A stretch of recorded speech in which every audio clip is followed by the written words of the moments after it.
Thank you. Our Constitution starts with those three beautiful and powerful words, "We the people."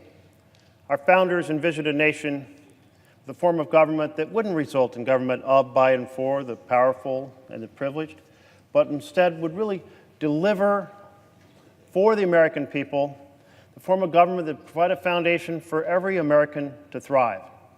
Quite a contrast to many of the governments of Europe that they had seen function on behalf of the privileged and the powerful. Well, we have an issue before us that certainly is about government of, by, and for the people. It is the issue of the Children's Health Insurance Program, often referred to as CHIP. This program has expired for 46 days. 46 days, putting children's health care at risk throughout our country. Why isn't this bill on the floor right now? Why isn't it being passed by unanimous consent right now? Or at least being debated and amended and passed? We have five states that are running out of money in this quarter. Oregon, my home state, is one of them. They're going to be out of money next month. We have another 25 states that are going to be running out of money in the first 3 months of 2018, disrupting the continuity of essential services for our little ones. For 20 years, the Children's Health Insurance Program has ensured that no children fall through the cracks of our health care system. They have covered checkups, immunizations, dental visits, doctor visits, assisting our struggling and low-income families who make too much to qualify for Medicaid, but not enough to be able to actually purchase health services or health care for their children. Every single state in America, 50 states out of 50, has a program. Now, they tend to operate at different levels. 46 cover children up to or above 200% of poverty. We have 24 states that cover families up to incomes of 250% of poverty. So 24 states go a little further. We have a handful of states that expand coverage up to 300% of coverage. In my home state, Oregon, 140,000 children rely on the Children's Health Insurance Program. It's just not acceptable that members of this body come to this floor to talk about how to do trillions of dollars of tax benefits for the very wealthiest of Americans, while we're failing to get a bill on the floor for health insurance for America's poor and struggling children. There's a lot I could say about that tax bill. It's really a bank heist.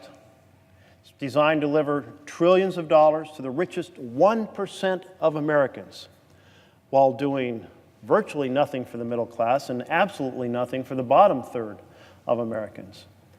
But doesn't there seem something wrong in a we, the people, democratic republic, to have a bill on the floor that is a bank heist on the federal treasury to deliver benefits, trillions of dollars to the richest Americans, and we can't have a debate on this floor on health care for the poorest children in America?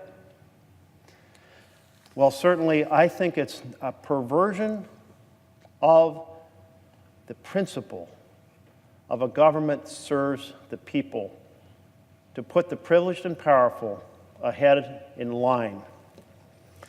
We have seen certainly many renditions of this, including a broader bill, a set of bills, the Trump Care zombie health care bill that came to this floor, and it was going to wipe out health care for 22 million Americans. And then it came back in a different form that was kind of the fake insurance form, and it was defeated again.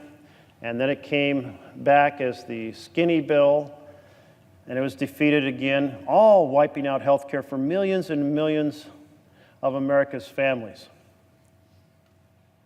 Well, now we have a tax bill coming to the floor that once again has a provision put in it to wipe out health care for millions of Americans' families. That's why we call it the zombie bill.